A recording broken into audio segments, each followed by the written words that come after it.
The Mandalorian Chapter 13, The Jedi, gave us our very first look at Ahsoka Tano in live action. Like I've been doing with characters like Cobb Vanth and Bo-Katan as they're pulled from Star Wars books or the animated series, today I'll be talking about Ahsoka, where she comes from, what her story was up until this point, where I think it might go, how she might affect the rest of The Mandalorian or Star Wars storytelling in general, and also how her appearance has helped me shift my attitude about some things in this series.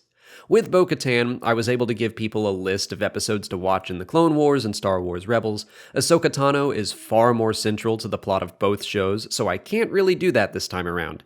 Instead, I will tell you that if you're hoping to learn more about Ahsoka for yourself instead of on YouTube, watch all of the Clone Wars, then read the Ahsoka novel by E.K. Johnston, and then watch Star Wars Rebels. That's going to get you all caught up with her story leading into The Mandalorian. I also did a long video of everything she's ever done in all these stories that I'll link to, but I'll do a quicker summary here. Ahsoka Tano was the Padawan or apprentice to Anakin Skywalker during the Clone Wars. As part of the Jedi Order, she fought alongside the clone troopers of the Galactic Republic against the Confederacy of Independent Systems. During her 3 or so years as Anakin's student, she had run-ins with many enemies including the Mandalorian Death Watch and Bo-Katan Kryze, and she saw that her master didn't always follow their order's rules. Near the end of the war, Ahsoka was framed for a terrorist attack on the Jedi Temple and was briefly kicked out of the Order until Anakin cleared her name. She was invited back, but she refused and left the Jedi Temple to live on her own for the first time. During this time, among the normal citizens of the galaxy, she saw firsthand that the Jedi Order had lost their way and was failing to protect or even relate to the people they were meant to serve. When the planet Mandalore fell to the former Sith Lord Maul, Bo-Katan sought Ahsoka out for help. Despite being former enemies, they worked together with Republic troops to remove Maul from power. While delivering him to Coruscant, Ahsoka's clone troopers turned on her as they turned on every Jedi across the galaxy. She survived and went into hiding. About 1 year later, she was approached by Senator Bail Organa of Alderaan to join a growing fight against the Empire, which had taken the place of the Republic. She agreed and became a rebel agent known as Fulcrum. Under this pseudonym, she assisted rebel cells across the galaxy, including the one led by Hera Syndulla, another Jedi in hiding named Kanan Jarrus, and his own Padawan, Ezra Bridger. She and the other two Force users traveled to Malachor on a mission where they were hunted down by Darth Vader. It was there that Ahsoka faced her former master for the first time in nearly 20 years. Ahsoka stayed behind on Malachor to delay him while Kanan and Ezra escaped. However, and here's where things get a little trippy, she was saved by Ezra from the future. 3 years after leaving Malachor, Ezra was able to access a nexus in the Force called the World Between Worlds. There he saw the past, specifically Ahsoka's duel with Vader. He was able to reach into the past and save her from certain death. Ahsoka had to return to Malachor and presumably her own time, but we know that she was able to eventually escape the planet and reunite with some of her friends after the Battle of Endor and the fall of the Empire. During that time, Kanan had perished, and Ezra used the Force to transport himself and an Imperial Grand Admiral named Thrawn into some unknown part of the galaxy in an effort to save his planet, friends, and the Rebellion. So, Ahsoka teamed up with a young Mandalorian woman named Sabine Wren to find Ezra and bring him home. That's where Star Wars Rebels leaves off, so seeing her on Corvus is the next step we have for her, and I think she translated very well into live action. I had some issues with the episode, which I'll come back to, but Ahsoka was not one of them. I've seen people discussing her montrals and how they should have been longer, and I think that's just one of those things that has to change moving out of animation.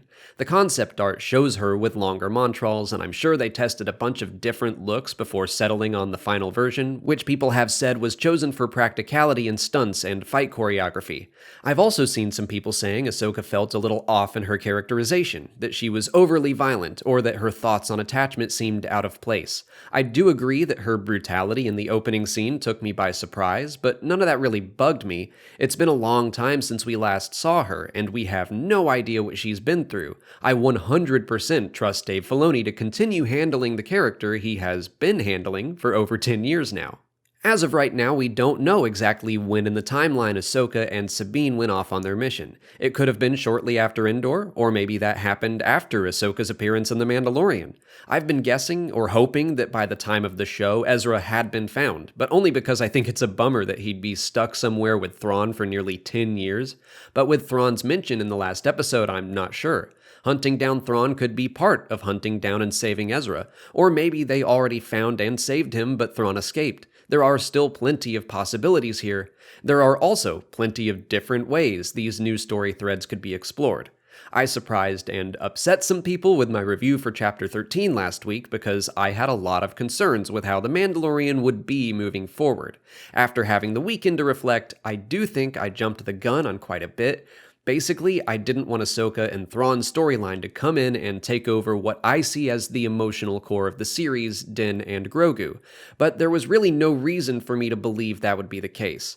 This show has constantly brought in characters for just an episode and then it moves on. I think it's very possible Ahsoka and her mention of Thrawn could be set up for their own story. There's long been a Rebels sequel series rumored to be in the works. We could have just seen a tease for that. I personally hope it's animated, but maybe it'll be live action, I don't know. Regardless, I think we're seeing a template for how Star Wars storytelling might work on Disney Plus moving forward. I have very much viewed The Mandalorian as kind of its own thing. It's the first live-action series, it was featuring all new characters in a new corner of space in a new time period. I still think that makes it special, but I'm realizing that I was kind of compartmentalizing it. Like, we've got our Star Wars movies, books, comics, games, animated series, and now live-action series. But really, I think it's far more accurate to say that all of the series, animated or live-action, are just in one big box. And yes, they're still pulling in things from books, comics, games, movies, and other shows. They're still working within this one big connected universe, but I think I was expecting live-action and animated series to operate differently, and Chapter 13 is helping me reset my expectations and attitude, because it honestly does operate a lot like the animated series have. So let's look back at Star Wars Rebels. It featured all new characters in a new corner of space in a newish time period. The story started out very small and focused and personal, but as it went on, it opened up. The characters joined the rebellion. Ahsoka joined the crew. It began bringing in more and more familiar characters like Darth Vader, Rex, Leia, Mon Mothma, Saw Gerrera, and Grand Admiral Thrawn, and I never once had a worried reaction to those inclusions or story expansions. I never worried that Ahsoka would take over the show, and she didn't. I do think she had a larger role in Rebels than she will in The Mandalorian, but still.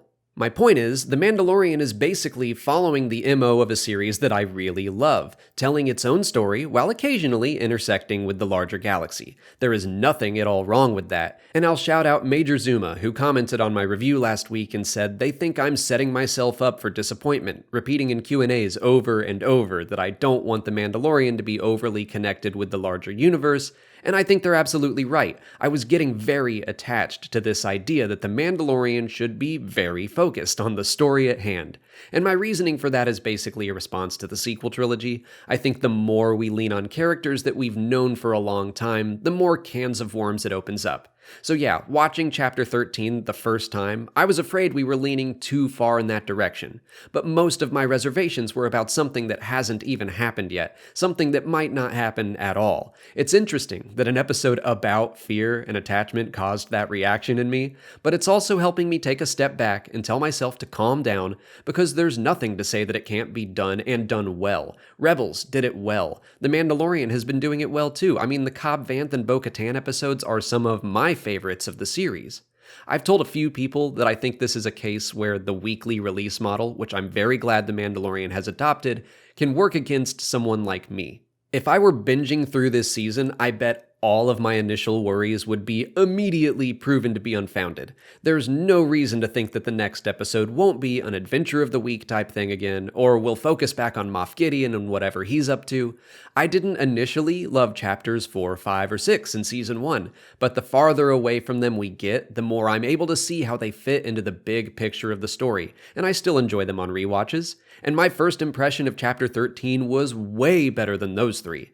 I said this in my review, but I think we're going to wrap up season 2, and I'll look back at this episode and I'll see even more clearly how much I was overreacting.